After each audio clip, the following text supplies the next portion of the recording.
আসসালামু আলাইকুম। আজকে আমি এই ভিডিওতে দেখাবো কিভাবে বাজগিরি পাখির বাচ্চার যত্ন এবং রক্ষণাবেক্ষণ। এখানে একটা কথা না বললেই নয়, যদি আপনার জমি উর্বর হয় আর বীজ যদি ভালো হয় তাহলে ভালো ফসল হবে, এটাই স্বাভাবিক। যদি অসুস্থতাকে ভয় পাও তাহলে সুস্থতাকে কাজে লাগাও।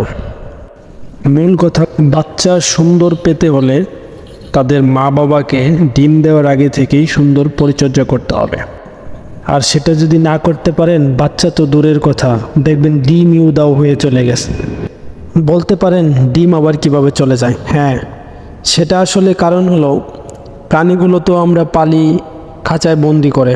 এরা তো উন্মুক্ত থাকলে এরা বুঝতে পারে যে এদের কোন সময় শরীরের ভিতরে কোন ভিটামিন মিনারেলসের দরকার, তখন তারা প্রাকৃতির কাছ থেকে সেটা সংগ্রহ করে খেয়ে নেয়। কিন্তু খাঁচায় বন্দি থাকলে সেটা তারা খেতে পারে না, তাই তাদের শরীরে বিভিন্ন ধরনের পুষ্টির উপাদানের ঘাটতি থাকে। তখন তারা নিজের ডিম পেড়ে তখন তারা নিজেরাই খেয়ে ফেলে। আপনি যদি ভালো বাচ্চা পেতে চান তাহলে যখন দেখবেন যে পাখির মা বাবাগুলো ডিম দেওয়ার জন্য আগ্রহ বোধ করতেছে, জোড়া নিচ্ছে এবং মিলন করতেছে, তখন আপনি বুঝতে পারবেন যে এরা ডিম দেওয়ার জন্য প্রস্তুত হচ্ছে। তখন আপনি তাদেরকে সুন্দরভাবে কিছু ভিটামিন মিনারেলস যেমন ক্যালসিয়াম, জিঙ্ক, এগুলা, তারপরে সবজি খাওয়াইতে পারেন। আরও দিতে পারেন পোড়ামাটি, সাথে একটু লবণ মিক্সড করে। এগুলো দিলে হয় কি, বাচ্চাগুলা সঠিক ও সুন্দর তরতাজাভাবে ডিম থেকে বের হয়ে আসতে পারে। ডিমের ভিতরে যদি আপনি ভালো মানের পুষ্টি ঢুকাইয়ে দেন তাহলেই ওই বাচ্চাগুলো সঠিক ও সুন্দর গ্রোথ পায়।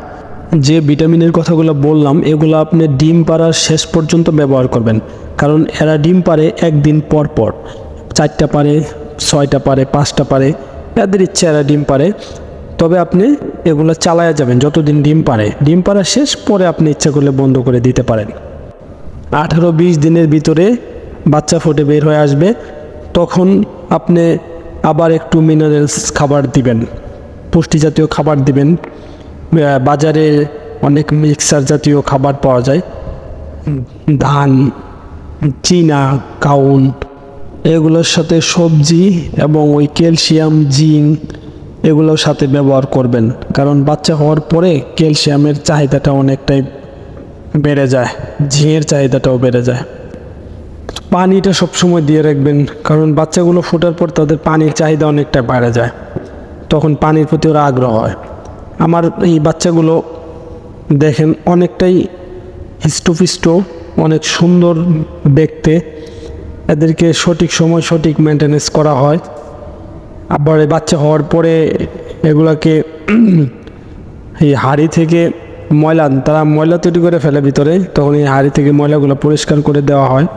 পরিষ্কার করে দিবেন। কিছুদিন যাওয়ার পর যখন হাঁড়িগুলো ভরে যাবে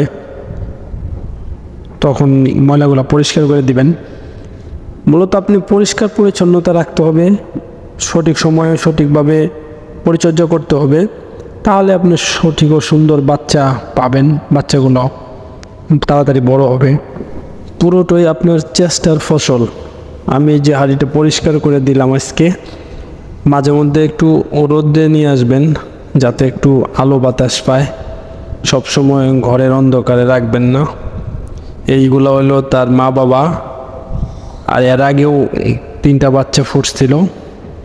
প্রথম বাচ্চাগুলো এর আগে এই পাশে আছে, আপনাদের দেখাচ্ছি। ওই যে এটা হলো এর আগের বাচ্চাগুলো, 3টা বাচ্চা, অনেক সুন্দর বাচ্চাগুলো।